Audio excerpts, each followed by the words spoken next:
Première chose, vous voulez réagir à ça? Non, ça c'est... Hein, c'est bon? Et ça c'est concret. Hein. Voilà. J'ai essayé de prendre tout ce qui me semblait lié à la miséricorde, qui n'était pas forcément ce qu'on a l'habitude de dire, c'est-à-dire simplement pardonner.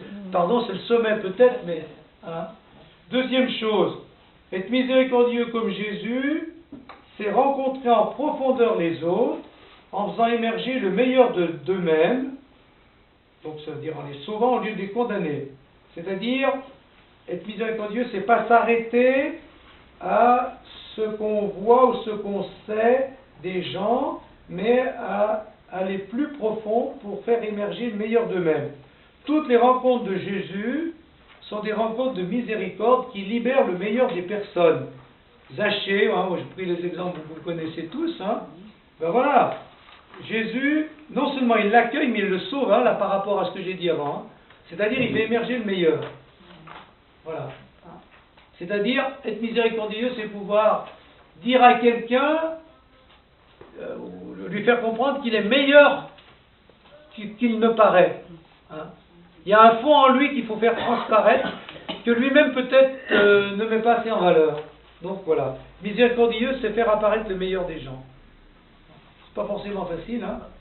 Par exemple, un gamin turbulent ou quelqu'un qu'on n'aime pas, ben, arriver à faire émerger le plus positif, pour que le positif hein. Et ça, c'est des fois la personne elle-même n'y arrive pas. Sachez, voilà. Il a fallu que ce soit Jésus. Hein. La Samaritaine, pareil. Marie-Madeleine, pareil. Hein. C'est Jésus qui a fait émerger le meilleur d'eux-mêmes. Voilà. Et dans Zachée, il dit bien aujourd'hui, je dois demeurer chez toi. Aujourd'hui. Oui, oui. C'est pas hier, ni après-demain, c'est aujourd'hui. Aujourd'hui, oui. Et puis, c'est pareil avec Pierre, hein, puisque Pierre l'a renié. Il commence pas par lui dire hey, attention, tu te souviens? Non, Pierre, m'aimes-tu? Donc, il fait émerger l'amour de Pierre pour Jésus avant de lui faire comprendre, et pour lui faire comprendre que, voilà, comme ça. Alors, être miséricordieux comme Jésus, c'est avoir pitié. Avant de voir ce que j'ai mis, pitié, ça vous... J'ai mis, parce qu'il y a beaucoup de moments, la miséricorde, normalement, c'est la pitié. Mais comment vous voyez la pitié? Est-ce qu'aujourd'hui, vous avez encore pitié? Ah, voilà, ça fait penser, Benoît, tu dis? La pitié, on écrase. On écrase. Nous, on peut plus bien employer ce mot, hein. Condescendance. Ouais. Ou là, moi, j'entends des fois les jeunes dire, il fait pitié. Ça veut dire, vraiment, c'est pas du tout. Il fait pitié. Il fait pitié, c'est bon, là, on rejette ça, il vaut rien, quoi. Hein, il est nul. Donc, or, Jésus, fils de David, prend pitié de nous, hein, voilà. Et Jésus eut pitié des foules. Donc ça aussi, c'est la miséricorde. Mais comment l'interpréter avec des mots d'aujourd'hui? Alors voilà, je vous dis ce que j'ai mis. Moi, je dirais plutôt la compassion. Bon, c'est pas tout à fait le même mot, quand même. Hein. Voilà. Donc, ça veut dire tout simplement qu'il se laisse toucher par les problèmes des gens au point d'agir en leur faveur. Hein. Puisque quand il a pitié des malades, c'est pas de la condescendance. Il est touché et il agit. Hein. Il a pitié de la foule fatiguée. Jésus fut saisi de compassion. Ah ben, c'est la traduction ça. Donc ça veut dire qu'ils ont déjà... C'est la nouvelle traduction ça. Ah ben voilà. Donc ils ont mis le mot compassion. Il fut saisi de compassion envers eux parce qu'ils étaient comme des brebis sans berger. C'est souffrir avec l'autre. Souffrir avec l'autre. Avec Donc, oui, mais la compassion, souffrir avec l'autre, mais la pitié. Donc la pitié, nous, on au mieux de traduire compassion alors. Hein? Faire preuve de compassion. Est-ce qu'il y en a d'autres? Parce que c'est un mot d'aujourd'hui, la compassion. Voilà, souffrir avec d'autres. Est-ce qu'il y en a sur le mot compassion? Parce que, voilà, c'est un mot d'aujourd'hui. Et on en parle pas mal, hein, de la compassion. La bienveillance aussi, mais c'est autre chose. Est-ce qu'il y en a qui ont des choses à dire sur la compassion à partir de ce que vous entendez? La compassion, ce serait surtout aussi prendre en compte la misère du monde, enfin des autres, quoi. Ouais. Ah, c'est ça. Prendre en Par compte. contre, je me pose toujours la question, supposons qu'un Jésus soit réincarné aujourd'hui, là, comment réagirait-il? Ah ben ça. On a vraiment aucune idée là-dessus. Totalement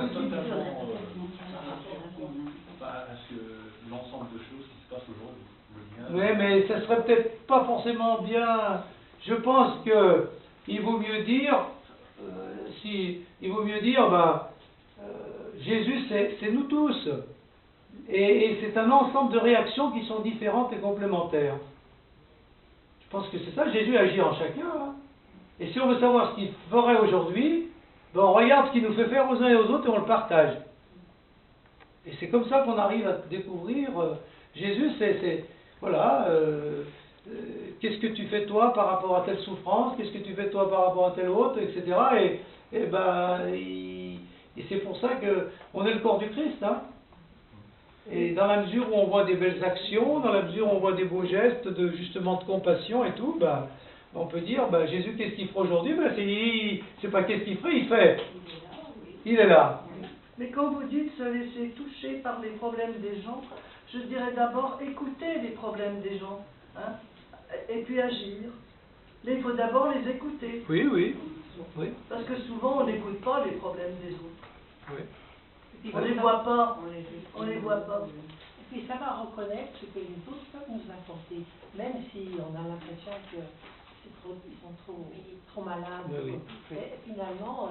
Très bien de dire ça. Je pense que dans la miséricorde ou la compassion, il y a un va-et-vient. Voilà, il y a un va-et-vient. Et que justement, c'est tout le contraire de la condescendance. Exactement. Condescendance, je me penche, et t'es un pauvre, je vais t'aider, moi je suis bien chaud dessus. Non, je souffre, mais tu m'apportes, parce que justement, on s'apporte mutuellement. Il y a un retour. Oui, très bien. Donc, pour reprendre tout ça, accueillir, fréquenter, appeler tout le monde, libérer le meilleur des autres, c'est quand même des choses différentes. Hein.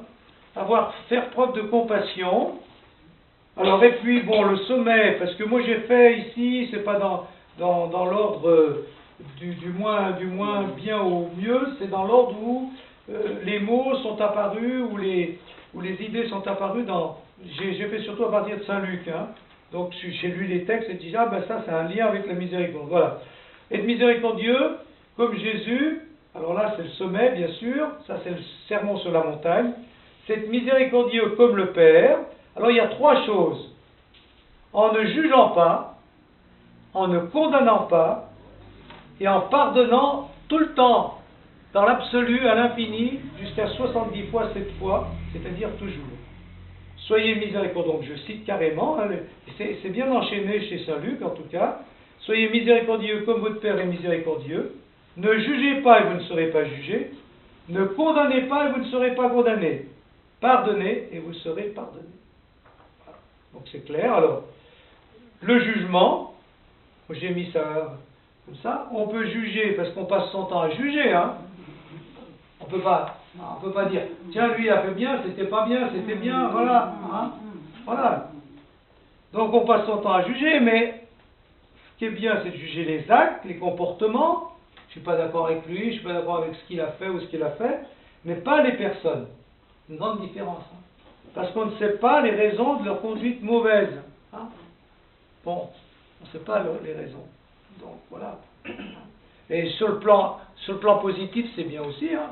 On peut juger, dire c'est une belle action, mais peut-être qu'il l'a faite d'une manière intéressée. Hein. Il a donné tant au Téléthon, mais peut-être c'est pour se faire de la publicité, pour se faire remarquer. Non mais ça, le cœur des gens, on ne peut pas le juger. Et il ne faut pas le juger. C'est que Dieu qui juge, voilà. Donc, pour aller même plus loin, puisque c'est Jésus qui le dit lui-même, au lieu de juger les autres, jugeons-nous nous-mêmes, hein, vous connaissez tous, enlevons la poutre de notre œil pour pouvoir enlever la paille dans l'œil des autres. Ça, c'est l'évangile dans toute sa splendeur. Hein. Ne pas juger les personnes, se juger soi-même. Condamner. On ne peut jamais condamner les autres, car ils ne sont jamais perdus. Condamner, ça veut dire celui-là, il est perdu. On ne peut plus rien en tirer. Hein. Bon, ça, on ne peut pas faire ça. Hein. Tout homme peut être sauvé, même si apparemment il n'y a aucune chance qu'il le soit. Ça c'est nous, hein. Mais Dieu on ne sait pas. Hein. Voilà. Bon, c'est pour ça qu'on ne peut pas accepter la peine de mort. Hein. Voilà, ça c'est la raison évangélique. Hein. Voilà. Ils peuvent toujours être sauvés et on doit espérer ce salut même si ce n'est pas évident. Voilà. Bien. On doit toujours pardonner. offrir le pardon comme on doit toujours tendre la main. Mais le problème, c'est que le pardon, il n'est pas forcément reçu ou accueilli, vous le savez. Alors, qu'est-ce qu'il faut faire? Eh bien, pour que le pardon soit reçu et pour que la réconciliation soit possible, il faut que le fautif, le coupable, accueille ce pardon dans un repentir sincère, comme le fils prodigue. Hein. Père, j'ai péché contre le ciel et envers toi, je ne suis pas digne de t'appeler ton fils. Donc le pardon, il faut toujours le proposer, mais pour le vivre vraiment, au point qu'il y ait réconciliation, ben, il faut qu'il y ait un retour. Et si la personne ne veut pas faire ne se repent pas, ne regrette rien, ben, le pardon il tombe un peu à l'eau. Hein. Et ça, peut-être que vous en avez l'expérience. Souvent, il faut du temps.